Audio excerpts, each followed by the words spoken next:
Ang gulo-gulo niya. Naku talaga naman. Wala pang bungad lang yan kasi pareho kami ni Vice President Inday Sara na walang talent. Hindi kami marunong kumanta. Nakakahiya po. Talaga naman. Diyos. Maraming salamat. Magandang hapon po sa inyong lahat. Na imbag nga malem kada kayo amin. Sino dito ay ket Ilocano? Ayan, Ilocano met gayem. At maupay nga kulo pa inyong nga tanganan, mawaray-waray. Maayong hapon sa inyong lahat. Assalamualaikum, warahmatullah, wabarakatuh. Tuwan-tuwa po ako makapiling kayo at palibhasa nag-English si Robin. It's a great joy and privilege to join you this afternoon.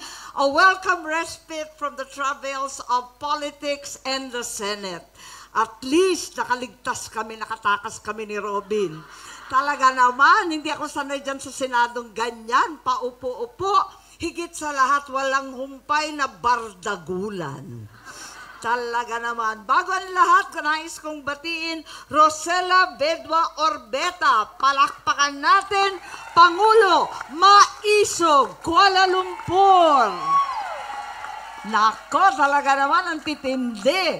Ang ating pinakamamahal, ang ating Attorney J.V. Hinlo.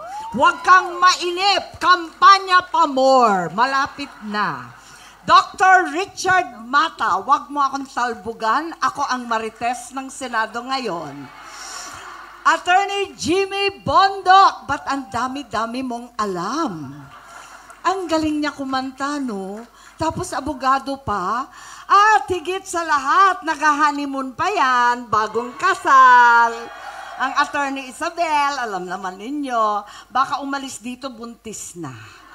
Ayan, success. Ay, totoo? Totoo pala. Ayan, bagong Marites, pakikalat.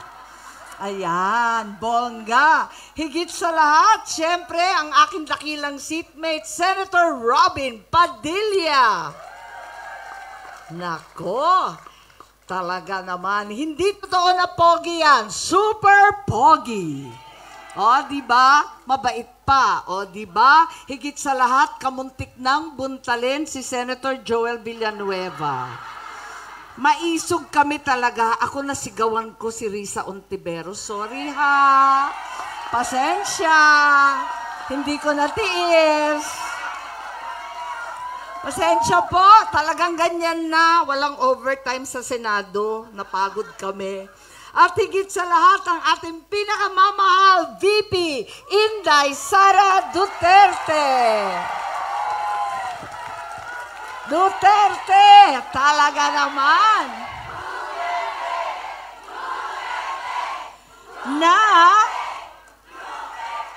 Talaga naman, dahil kay Inday, ibang-iba ang itsura natin ngayong hapon na ito kesa dating pagtambay sa Rotaraya Mall. Pag nakikita ko kayo dun pakalat-kalat lang tayo sa daan. Pero ngayon, nakapilipinyana mula ulo hanggang tiil. Wala akong masabi, ang bongga. Ang gaganda natin lahat, dapat araw-araw ganyan, kahit nagkukuskus ng banyo. Pwede po ba yun? Ang mga dakilang OFW, palakpakan po natin. Bawal ang homesick, andito kaming lahat. Ayan. Talaga naman, tuwan-tuwa akong makapiling kayong lahat.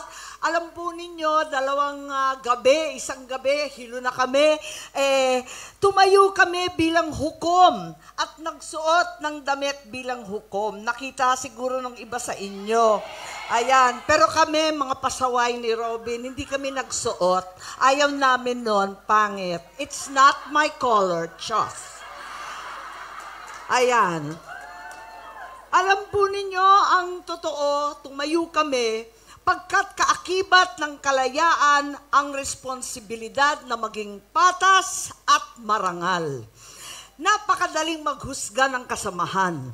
Napakadali magtututuro sa kapwa.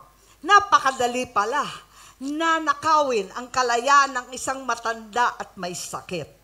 Napakadaling magsuot ng kapangyarihan at gamitin ito sa pansariling kapakinabangan. Pero dahil tayo ay malaya, may ilan dyan nagpapakasasa sa yaman at kapangyarihan. Meron din naman kumikilala sa tama. Samahan ninyo ako na tayong lahat sa likod ni VP Inday Sara Duterte ay maninindigan para sa bayan, para sa konstitusyon, para sa ating bansa. Dahil tayo ay malayang mamamayang Pilipino, ang mga tunay na hukom ng bayan. Kalayaan mula sa lulong sa kapangyarihan, alalahanin lagi itim pa rin ang kalayaan ng Pilipinas, ipaglaban ng tama, itama ang mali. Maraming salamat po sa inyong lahat. Mabuhay ang Pilipino, mabuhay ang mga Pilipino, higit sa lahat sa Malaysia. Palakpakan po natin ang ating minamahal na pangalawang Pangulo, VP Inday Sara Duterte.